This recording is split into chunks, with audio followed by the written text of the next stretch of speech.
नमस्कार दोस्तों। एक बार भगवान शिव कैलाश पर्वत पर बैठे थे तो माता पार्वती कहने लगी, प्रभु आज मेरे मन में दो प्रश्न हैं। आप दोनों प्रश्नों का उत्तर बता करके मेरे मन को संतुष्ट करने की कृपा करें। वहीं भगवान शिव कहते हैं, पार्वती ठीक है, तुम अपने दोनों प्रश्न बताओ, मैं तुम्हें तुम्हारे दोनों प्रश्नों के उत्तर दे करके तुम्हें संतुष्ट करने का पूरा प्रयास करूँगा। वहीं पार्वती कहती है, प्रभु मेरा पहला प्रश्न है कि शादी के बाद ही भाइयों के बीच में बंटवारा क्यों होता है। मेरा दूसरा प्रश्न है कि शादी के बाद भाई को बहन क्यों बुरी लगने लगती है। फिर भगवान शिव कहते हैं, पार्वती तुम्हारे दोनों ही प्रश्न बहुत ही महत्वपूर्ण हैं, अतः मैं तुम्हारे दोनों प्रश्नों के उत्तर एक छोटी सी कहानी के माध्यम से दूंगा। इसलिए मैं जब तक कहानी सुनाऊं तुम कहानी को पूरा और मन से सुनना, क्योंकि आधी अधूरी कहानी सुनने से हमेशा आधा अधूरा ही ज्ञान प्राप्त होता है जो जीवन में कभी काम नहीं आता। वहीं माता पार्वती कहती है, प्रभु ठीक है, आप कहानी शुरू करें। आप जब तक कहानी सुनाएंगे मैं कहानी को पूरा और मन से सुनूंगी। तो दोस्तों भगवान शिव कहते हैं, पार्वती बहुत समय पहले एक नदी के किनारे पर एक किसान अपनी पत्नी और 3 बेटों के साथ रहता था। तीनों बेटों की शादी हो चुकी थी। पूरा परिवार एक साथ सुखपूर्वक रहता था। एक दिन किसान की पत्नी ने अपने बेटों से कहा, बेटा यह जमीन और जंगल तुम्हारे पिता के बड़े परिश्रम का फल है। जमीन की उपज और जंगल की लकड़ी बेच करके तुम्हारे पिता ने इतने ढोर डंगर खरीदे थे और इतना बड़ा घर बनाया था कि जिसमें सारा परिवार सुख से रह सके। वहीं उस किसान के तीनों बेटे एक टीले पर खड़े हुए थे जहां से धान के खेत दिखाई देते थे। वहीं फसल काटने के लिए तैयार थी और पके धान की बालियां खेतों में लहरा रही थी। वहीं किसान का सबसे छोटा बेटा अपनी माँ से कहता है, माँ आप ठीक कहती हो, मुझे पिताजी के साथ में सुबह सुबह अपने खेतों में जाना बहुत ही अच्छा लगता था। मुझे आज भी सब याद है।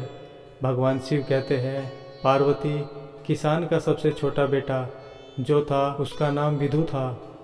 विधु आगे कहता है कि मुझे खलियान में काम करना बहुत ही अच्छा लगता है।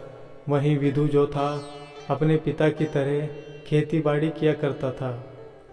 उसे कड़ी मेहनत करनी पड़ती थी, मजदूरों को संभालना, उपज को इकट्ठा करना, उसके लिए सही खरीदार ढूंढना, यह सारे कार्य उस किसान के सबसे छोटे बेटे यानी विधु को करने पड़ते थे। भगवान शिव कहते हैं, पार्वती वही किसान के 2 बड़े बेटे, एक का नाम साधु था, दूसरे का नाम राधु था। सबसे बड़े वाला साधु ज्योतिष का काम करके खूब सारा धन कमाता था। वहीं दूसरे नंबर का जो राधु नाम का बेटा था वह बहुत बड़ा व्यापारी था और बहुत ज़्यादा पैसे कमाता था। वहीं पूरे परिवार के बीच में एक खुशी की लहर थी। किसी प्रकार का परिवार में कोई कष्ट नहीं था। उसके बाद में किसान एक दिन बीमार पड़ गया। फिर उसने अपनी पत्नी को बुलाया और कहा, मेरा अंतिम समय आ रहा है, बस तुम मुझे एक वचन दो कि बच्चों के बीच में कभी भी जमीन जायदाद का बंटवारा ना हो।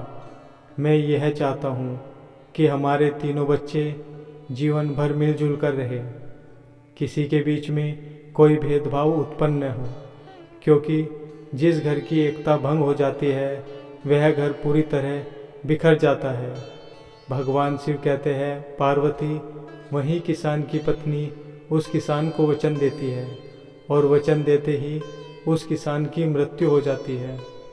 वही समय धीरे धीरे गुजरता गया। फिर एक दिन किसान की पत्नी ने अपने तीनों बच्चों को बुलाया और कहा, बच्चों मैं तुमसे एक वचन लेना चाहती हूँ। तुम्हारे पिता की अंतिम इच्छा थी कि तुम्हारे बीच में कभी भी जमीन जायदाद का बंटवारा नहीं होगा। तुम तीनों भाई और तीनों बहुएं हमेशा घर में मिलजुल करके जीवन यापन करो, क्योंकि जिस घर की एकता टूट जाती है वह घर कभी भी उन्नति नहीं कर पाता है। वहीं किसान की पत्नी की बात को सुन करके तीनों बेटे कहने लगे, हाँ माँ, आप जैसा चाहती हो, पिताजी की जैसी इच्छा थी, हम उनकी इच्छा के विरुद्ध कभी नहीं जाएंगे और तीनों भाई हमेशा प्रेम से रहेंगे। फिर अपने बेटों की बात सुन करके माँ को बहुत ही खुशी हुई। वहीं जो सबसे बड़ा बेटा, जिसका नाम साधु था, वह ज्योतिष में बहुत ज़्यादा निपुण था, इसलिए आसपास के लोग उस साधु से कई मामलों में राय लेने आते थे, तो साधु का गुजारा बढ़िया तरीके से हो जाता था। वहीं दूसरे नंबर का बेटा, जिसका नाम राधु था, वह भी एक बड़ा व्यापारी था, उसकी भी कमाई ठीक ठाक हो जाती थी। वहीं सबसे बड़ी मुश्किल यह थी कि किसान का जो सबसे छोटा बेटा था, जिसका नाम विधु था, वो कड़ी मशक्क़त करता था, बहुत मेहनत करता था, सुबह से लेकर शाम तक खेतों में लगा रहता था, फिर भी उतनी कमाई नहीं कर पाता था जितनी कमाई दोनों बड़े भाई करते थे। समय धीरे धीरे गुजरता गया।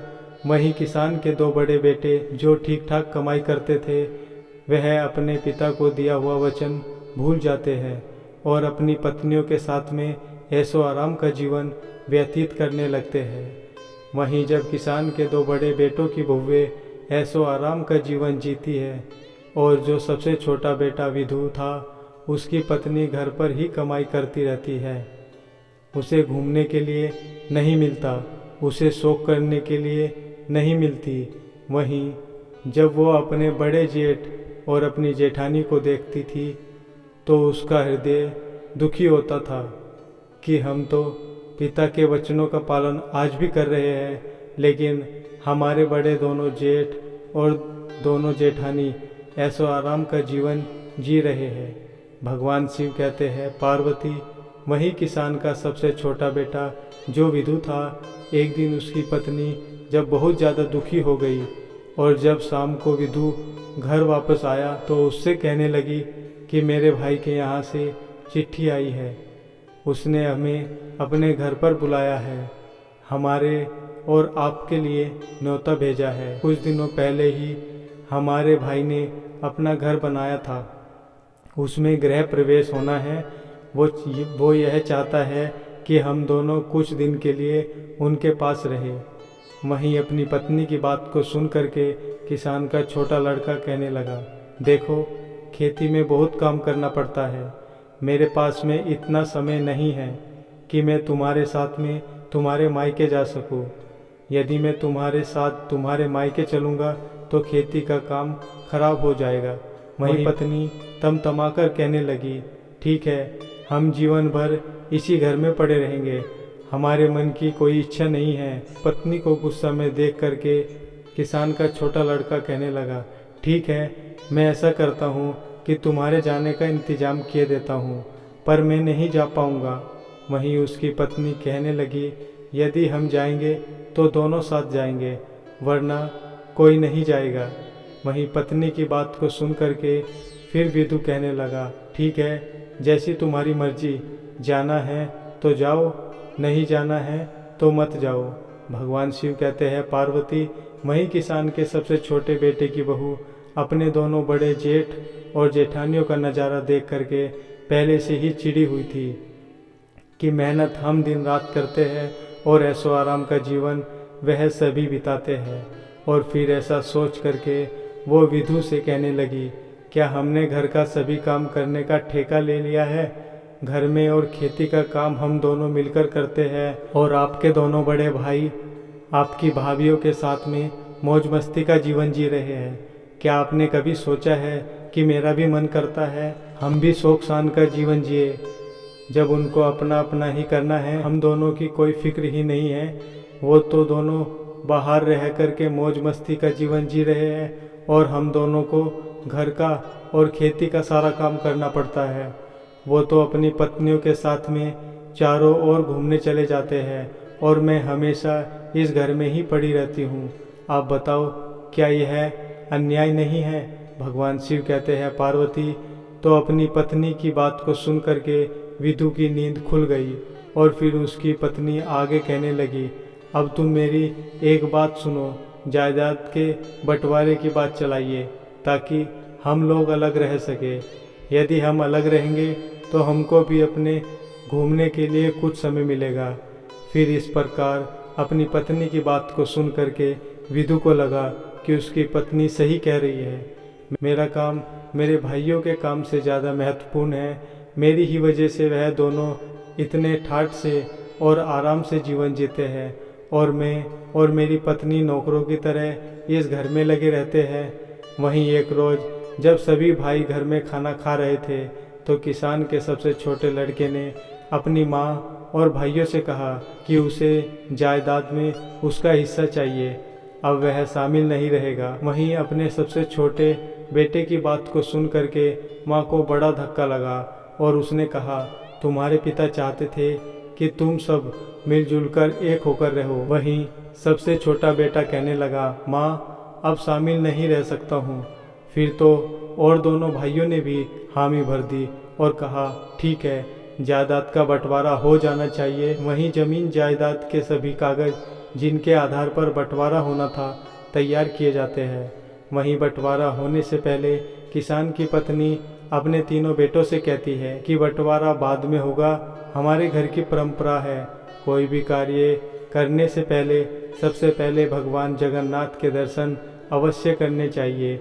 वहीं अपनी माँ की बात को सुनकर के सभी बेटे तैयार हो जाते हैं तो अपनी माँ की बात मान करके अगले दिन सभी बेटे अपनी पत्नियों और माँ के साथ में यात्रा पर निकल पड़ते हैं। वहीं मंदिर में दर्शन करने के बाद में जब वह सभी भाई लौट रहे थे तो उनकी माँ ने कहा, बच्चों मैं बहुत थक गई हूँ और मुझे बहुत तेज भूख लग रही है। आप सभी भी भूखे होंगे और इन बहुओं को भी भूख लग रही होगी। चलो एक काम करते हैं, किसी ठीक से स्थान पर बैठ करके कुछ खा पी लेते हैं। वहीं गांव के बाहर ही एक पुराना मंदिर था और पास में ही खाने की दुकान थी। वहीं जब सभी परिवार खाना खाने की तैयारी करने लगा तो माँ ने कहा, बेटा हम लोग खाना खाने के लिए जा रहे हैं, मगर रुपयों की थैली जो थी वो तो मैं कहीं भूल आई हूँ। अब यहाँ से घर तक जाने के लिए हमें काफ़ी पैसा चाहिए और यहाँ खाना खाने के लिए भी हमें पैसा चाहिए। यदि हमारे पास पैसा नहीं होगा तो ना तो हम घर पहुँच पाएंगे और ना हमारा पेट भर पाएगा। अब तो एक ही उपाय है कि मैं इन बहुओं के साथ में इसी मंदिर में रुकती हूँ। तुम तीनों भाई एक काम करो कि किसी गांव में जाकर के कोई काम ढूंढ लो और तीनों अलग अलग अपना काम करो। तुम जो भी कुछ कमा कर लाओगे उन्हीं पैसों से हम कुछ खा पाएंगे और यहाँ से घर पहुँच पाएंगे। वहीं तीनों बेटों ने माँ की राय मान ली और तीनों भाई अलग अलग दिशाओं में पैसा कमाने के लिए निकल पड़े। वहीं चलते चलते किसान का छोटा बेटा विदु जब वो कुछ आगे पहुंचा तो एक ऐसे स्थान पर पहुंच गया जहां पर किसी गंभीर विषय की बात आपस में कुछ लोग कर रहे थे। तो विदु ने पूछा, आप लोग कैसे उदास हैं और क्या बात कर रहे हैं? क्या मैं आपकी कुछ मदद कर सकता हूं? वहीं रास्ते में वह खड़े लोग कहने लगे कि जमीन के इस हिस्से में सदा ही पानी बना रहता है और हम इसमें कुछ भी उगा नहीं पाते हैं, फिर भी हमें राजा को इसका लगान देना पड़ता है। अब हम क्या करें, हमारी समझ में नहीं आता। वहीं उन लोगों की बात को सुन करके किसान का सबसे छोटा बेटा जो विदु था कहने लगा, अगर मैं आपको धान उगाने की तरकीब बताऊं तो मुझे क्या इनाम मिलेगा? वहीं वो राहगीर कहने लगे, यदि तुम हमें इस जगह पर धान उगाने की तरकीब बताओगे तो हम तुम्हें चांदी के 100 मुद्राएं भेंट करेंगे। वहीं विदु जो था बहुत ही निपुण किसान था और फिर वो लोगों से कहने लगा कि गोबर और मिट्टी को मिला करके उसके गोले बना लो, उन्हें गीली और नरम रखो, फिर हर गोले में बीज डाल दो और उन्हें सूखने दो। वहीं गांव वाले बहुत ध्यान से विदु की बात सुन रहे थे। फिर उन्होंने पूछा कि इन गोलों का क्या करें? तो विदु कहने लगा कि उन गोलों को इस जमीन में डाल दो, गोले जमीन में धंस जाएंगे और बीज भी फूट जाएंगे।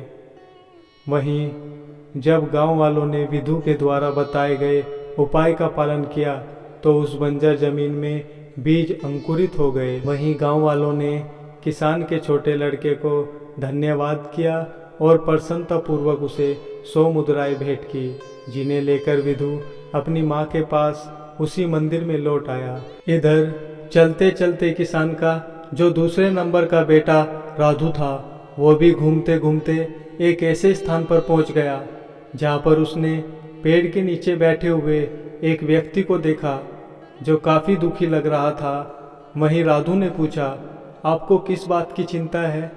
आप उदास दिखते हैं, क्या मैं तुम्हारे किसी काम आ सकता हूँ? तो वो राहगीर कहने लगा कि हम 4 भाई हैं। मृत्यु से पहले हमारे पिता ने अपनी सारी संपत्ति हम चारों भाइयों में बांट दी थी, लेकिन एक काली बिल्ली थी जिसे बांटना बहुत मुश्किल था। फिर हम सब ने फैसला किया कि बिल्ली हम सबके साथ ही रहेगी। वहीं चारों भाइयों ने उस बिल्ली की एक एक टांग को बांट लिया। वहीं एक दिन वो बिल्ली जो थी छत से नीचे गिर गई और उसकी वही टांग टूट गई जो मेरे हिस्से में आई थी। वहीं मैंने उस बिल्ली की उस जख्मी टांग पर तेल लगा करके उस पर पट्टी बांध दी। वहीं उस बिल्ली को आँच अच्छी लगती थी, इसलिए वह चूल्हे के पास जाकर के और सो गई। वहीं जैसे ही बिल्ली सो गई, वैसे ही चूल्हे से एक चिंगारी निकल करके उस तेल लगे हुए कपड़े के ऊपर गिर गई और उसने आग पकड़ ली। वहीं जब बिल्ली वहां से भागी तो आसपास के घरों में आग लग गई और सब कुछ जल के राख हो गया। वहीं पड़ोसियों ने सारा दोष मेरे सर पर मल दिया कि बिल्ली की जिस टांग से आग लगी है वो टांग मेरे हिस्से में थी। वहीं फैसला जब पंचायत में पहुंच गया तो पंचों ने कहा कि जिस टांग की वजह से आग लगी वह मेरे हिस्से की थी, इसलिए पूरा नुकसान मुझे ही पूरा करना होगा। पर मेरे पास सबको देने लायक पैसे नहीं हैं। अब मैं क्या करूं, इसलिए बड़ी ही चिंता में बैठा हूं। वहीं उस व्यक्ति की बात को सुन करके किसान का बेटा राधु कहने लगा, तुम चिंता मत करो, यदि मैं तुम्हारी समस्या का समाधान कर दूं तो तुम मुझे क्या दोगे? तो वो राहगीर कहने लगा, यदि तुम मेरी समस्या का समाधान कर दोगे तो मैं तुम्हें चांदी की 500 सिक्के दूंगा। वही शर्त मंजूर हो जाने के बाद में वह किसान का लड़का कहने लगा, ठीक है, तुम जाओ और अपने पड़ोसियों और गांव के बड़े बूढ़ों को जमा करो, मैं तुम्हें शीघ्र मिलता हूँ। वहीं किसान के बेटे की बात को सुनकर वो राहगीर अपने गांव के सभी व्यक्तियों को बुला लाया और वहां पर भीड़ जमा हो गई। वहीं सब की बात सुनने के बाद में किसान का बेटा राधु कहने लगा, यह सच है कि सारा नुकसान बिल्ली ने किया है, और यह भी सच है कि जो टांग इसके हिस्से में थी वह टांग जख्मी थी और उस पर तेल की पट्टी बंधी हुई थी। और यह भी सच है जो आप सभी लोग जानते हैं कि बिल्ली के भागने की वजह से ही सब घरों में आग लगी है। मगर एक बात आपने नहीं सोची कि बिल्ली कभी अपनी जख्मी टांग पर नहीं भाग सकती है। जो बिल्ली की टांग टूट चुकी थी वो तो किसी काम की नहीं थी। बिल्ली केवल अपनी सही 3 टांगों से भागी थी, जिसकी वजह से चारों ओर आग लगी। अब आप ही बताओ, बिल्ली की टूटी हुई टांग का दोष है या जो टांगें सही थी उनका दोष है? वहीं राधु की बुद्धि ने सब गांव वालों को अचंभे में डाल दिया और सभी ने हामी में अपना सिर हिलाया। वहीं फैसला हुआ कि 3 टांगें जो सही थी उनके मालिक ही हर्जाना भरेंगे। फिर तो जख्मी टांग का मालिक बहुत ही खुश हुआ और वादे के मुताबिक उसने राधु को चांदी की 500 मुद्राएं भेंट की। वहीं किसान का दूसरा बेटा भी 500 चांदी के सिक्के लेकर के अपनी माँ के पास में मंदिर में लौट आया। वहीं किसान का अब सबसे बड़ा बेटा, जिसका नाम साधु था, वो भी कमाई करने के लिए गया हुआ था, मगर वह चलते चलते एक ऐसे स्थान में पहुंचा जहां से रोने की आवाज़ आ रही थी। वो घर बहुत बड़ा था, उसके बाहर एक पहरेदार भी खड़ा था। वहीं किसान का बड़ा बेटा सोचने लगा कि ऐसे आलीशान घर में रहने वाला कोई व्यक्ति क्यों रो रहा है, आखिरकार इसकी समस्या क्या है। वहीं जब किसान का बेटा आगे बढ़ता है तो पहरेदार से पूछता है कि महोदय, एक बात बताओ, इस घर से रोने की आवाज़ क्यों आ रही है? फिर तो उस किसान के बेटे की बात को सुन करके वह पहरेदार कहने लगा, आप अंदर चलिए, आप स्वयं ही पूछ लीजिए। वहीं किसान का बेटा जब अंदर गया तो वह कहने लगा कि आपको क्या कष्ट है, आप क्यों रो रहे हैं? आप मुझे बताओ, क्या मैं आपकी कोई सहायता कर सकता हूँ? भगवान शिव कहते हैं, पार्वती, वहीं रोने वाला व्यक्ति किसान के बड़े बेटे से कहने लगा, अरे भाई, राजा लोग भी अजीब संगी होते हैं। हमारे राजा ने मुझे एक हाथी का वजन पता करने के लिए कहा है। अगर मैं ऐसा नहीं कर सका तो राजा मेरा सिर धड़ से अलग करवा देगा। वहीं इतना कह करके फिर वह मंत्री एकदम से रोने लगा। वहीं उस मंत्री की बात को सुन करके किसान का बड़ा बेटा साधु कहने लगा, तुम चिंता मत करो, यदि मैं हाथी का वजन पता लगाने में आपकी सहायता करूं तो मेरा क्या पुरस्कार होगा? वहीं मंत्री कहने लगा, यदि तुम मुझे इस हाथी का वजन पता करवा दोगे तो मैं तुम्हें 1000 सोने की मुद्राएं दूंगा। फिर तो शर्त मंजूर होने के बाद में किसान के बड़े लड़के ने उस मंत्री से कहा कि मुझे हाथी के पास ले चलो। और फिर जब वह हाथी के पास पहुंच गया तो उस मंत्री से कहने लगा कि इस हाथी को एक नदी के पास ले चलो जहां पर काफ़ी नौकाएं हो।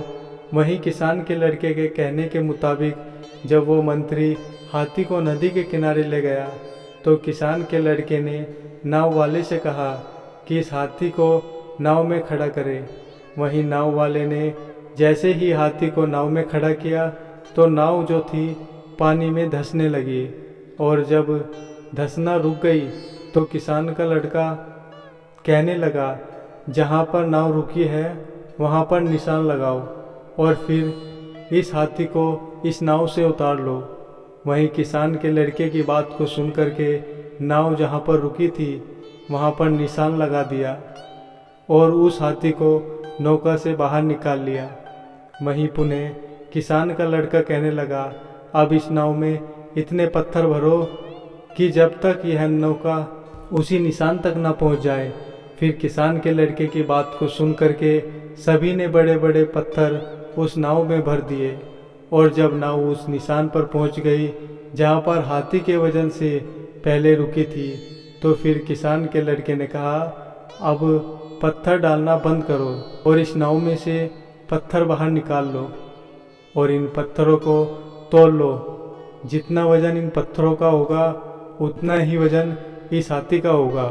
भगवान शिव कहते हैं, पार्वती, फिर वह मंत्री जो था इस प्रकार अपने हाथी का वजन जान करके बहुत ही खुश हुआ और शर्त के मुताबिक उसने उस किसान के बड़े बेटे को 1000 स्वर्ण मुद्राएं भेंट की। वहीं साधु उन मुद्राओं को लेकर के अपनी माँ के पास उसी मंदिर में लौट आया। भगवान शिव कहते हैं, पार्वती, इस प्रकार सभी भाई जब धन कमा करके मंदिर में लौट आए तो सभी ने बड़े ही प्रेम से खाना खाया और दुकान वाले का इतना पैसा बना कि तीनों भाइयों ने जो पैसा कमाया था वह सारा उस खाने में चला गया। केवल उनके पास में उतना ही पैसा बचा जिससे वो खर्च करके अपने घर वापस आ सके। वहीं जब किसान की पत्नी अपने बच्चों और बहुओं के साथ में घर वापस आई तो उसने रुपयों वाली थैली एकदम से निकाल करके अपने बेटों के सामने रख दी और कहा, मैंने जानबूझ करके इस थैली को छुपा लिया था ताकि मैं तुम्हें समझा सकूं कि एकता में कितनी शक्ति होती है, क्योंकि तुम तीनों भाइयों ने मिलकर के जो भी धन कमाया था उस धन को इकट्ठा करके ही हम लोगों को खाना मिला और बचे हुए पैसों से हम अपने घर आ सके। यदि तीनों भाई मिलकर के एक जगह कमाई एकत्रित नहीं करते तो आज हम ना पेट भर के खाना खा पाते और ना वापस घर आ पाते। इसलिए हमेशा ध्यान रखना, जब तक झाड़ू बंधी है तब तक उससे सफाई हो सकती है। जब उसकी सीखें बिखर जाती है तो फिर झाड़ू किसी काम की नहीं रहती। इस प्रकार जब तक तुम तीनों के अंदर एकता का भाव रहेगा तब तक इस घर की उन्नति होती रहेगी, और जिस दिन बंटवारा हो गया उस दिन इस घर की उन्नति रुक जाएगी। इसलिए तुम्हारे पिताजी ने मरने से पहले मुझसे वचन लिया था कि मैं तीनों बच्चों का कभी बंटवारा ना होने दूं। भगवान शिव कहते हैं, पार्वती इस प्रकार किसान की पत्नी की बातों को सुन करके किसान के तीनों बेटे एक दूसरे के गले लग गए और भविष्य में कभी भी अलग ना होने का संकल्प लिया, और यह वचन लिया कि तीनों बहुएं एक साथ रहेगी, एक ही हिसाब से रहेगी। तीनों भाई जो कमाएंगे उनको एक जगह एकत्रित करेंगे और फिर एक साथ बैठ करके निर्णय करेंगे कि हमें क्या काम करना चाहिए। किसी के साथ में कोई भेदभाव नहीं किया जाएगा। भगवान शिव कहते हैं, पार्वती तुम्हारा पहला प्रश्न था कि शादी के बाद ही भाइयों के बीच में बंटवारा क्यों होता है, तो समझ लो, अक्सर लोग कहते हैं कि घर में बंटवारा बहुओं की वजह से होता है, तो ऐसा नहीं है। बंटवारे की नौबत इसलिए आती है कि जब दो भाई ज़्यादा कमाते हैं और एक भाई कम कमाता है, तो ज़्यादा कमाने वाले भाई अपनी पत्नी के साथ में ऐशो आराम का जीवन जीना शुरू कर देते हैं, और जो भाई कम कमाता है उसकी अहमियत नज़रों में कम कर देते हैं।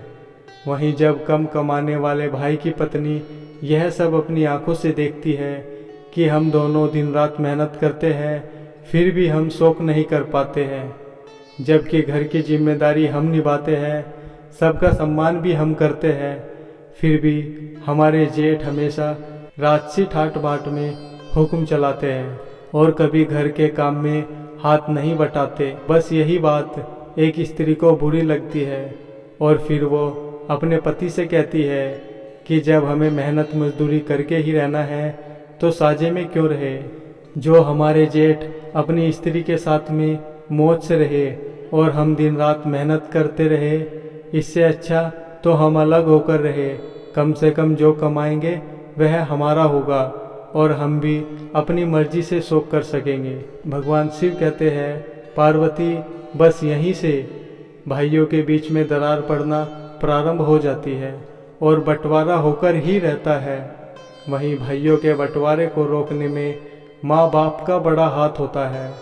यदि माँ बाप इस बुद्धिमान माँ की तरह अपने बच्चों में संस्कार डाले कि चाहे कोई कम कमाए या ज़्यादा कमाए, सभी भाई अपनी अपनी कमाई एक जगह एकत्रित करे, फिर जो भी करना है सभी भाई बैठकर एक निर्णय ले और फिर काम करे, साथ ही सभी बहुओं को एक बराबर जीने की स्वतंत्रता दे। यदि घर में ऐसा होगा तो इस बुद्धिमान माँ के बच्चों की तरह घर में कभी बंटवारा नहीं होगा।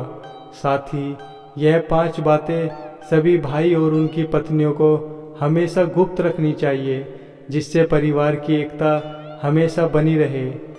यह 5 बातें हमेशा परिवार को टूटने से बचाती है।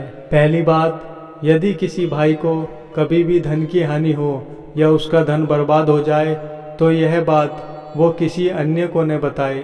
धन ऐसी चीज़ है जो इंसान का बल होता है, और जब लोगों को यह पता चलता है कि इनके पास में धन नहीं है तो वह आपका सम्मान करना बंद कर देते हैं और आपकी प्रतिष्ठा धूमिल कर देते हैं।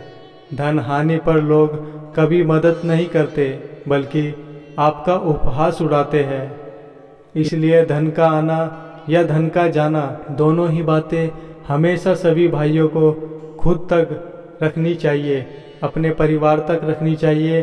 कभी भी किसी भाई को अपने भाई की कोई भी धन संबंधी बात किसी दूसरों के साथ में साझा नहीं करनी चाहिए। दूसरी बात, अपने भाई के दुख या राज की बातें कभी दूसरे को न बताए। ऐसा करने से आपके लिए घातक समस्या उत्पन्न होती है, क्योंकि जिस व्यक्ति को आप अपने भाई के राज की बातें बताएंगे और यदि विपरीत परिस्थितियों में आपकी उससे मित्रता टूट जाएगी तो वह आपके भाई की सारी राज की बातें चारों ओर सार्वजनिक कर देगा। वहीं लोगों के बीच में आप केवल मजाक का पात्र बन जाएंगे और फिर बाद में इस दुख से आप बहुत दुखी होंगे। इसलिए कभी भी अपने घर या परिवार या खुद की बातें किसी के सामने न बताएं। चाहे वह कितना भी प्रिय मित्र क्यों न हो।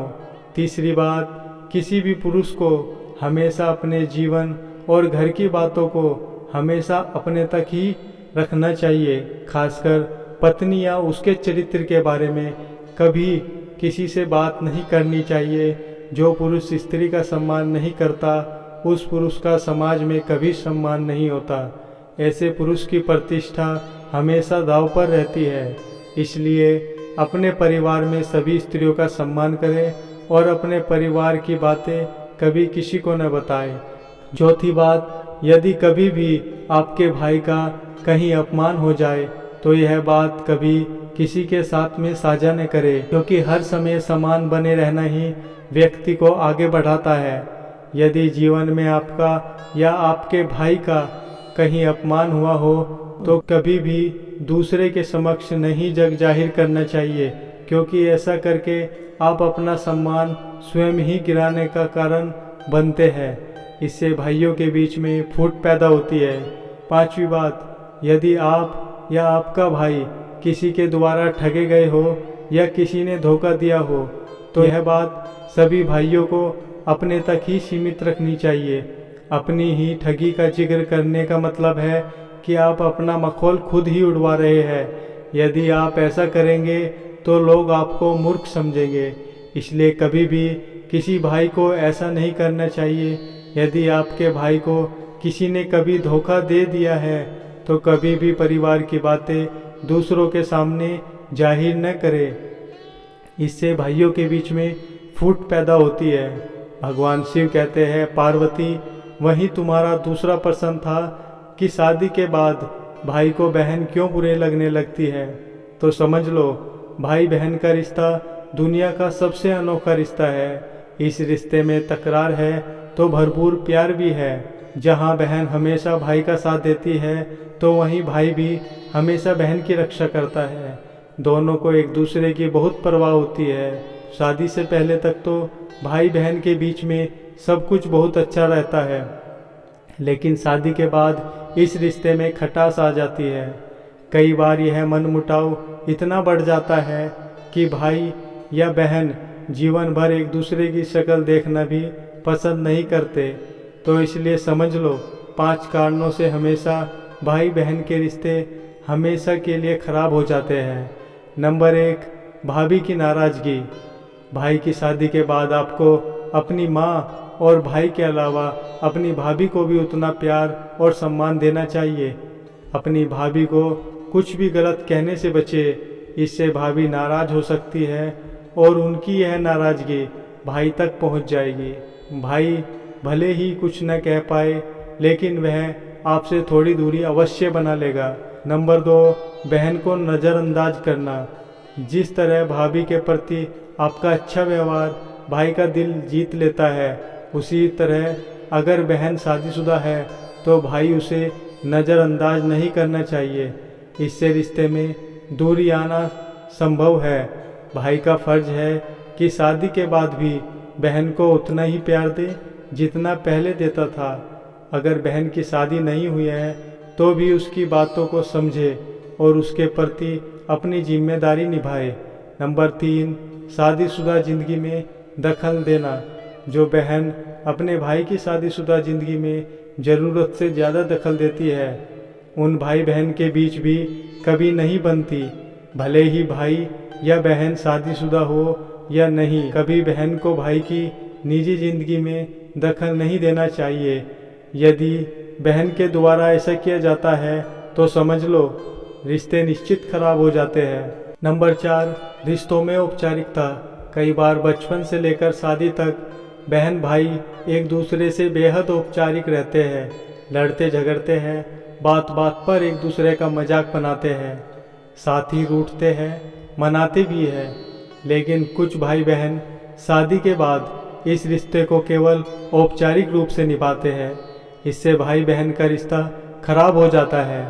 बेहतर है कि बीच बीच में एक दूसरे का हाल जानते रहे और बचपन की यादों को ताज़ा करते रहे। नंबर 5, ताना मारने की आदत। कई बार कई भाई बहन का रिश्ता जीवन भर के लिए सिर्फ इसलिए खराब हो जाता है क्योंकि बहनें हमेशा भाई को हर वक्त ताने देती रहती है।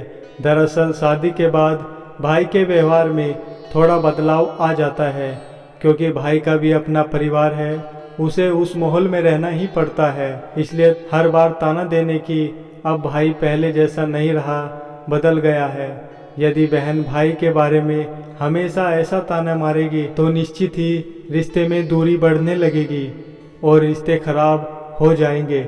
इसलिए कभी भी बहनों को भाई के निजी जीवन में दखल नहीं देना चाहिए, तभी भाई बहन का प्यार हमेशा बना रह सकता है। फिर कहानी सुनने के बाद में माता पार्वती का मन प्रफुल्लित हो गया। तो दोस्तों, यदि आपको भी कहानी पसंद आई हो तो प्लीज़ हमारे चैनल को सब्सक्राइब करें और कमेंट में हर हर महादेव लिखें।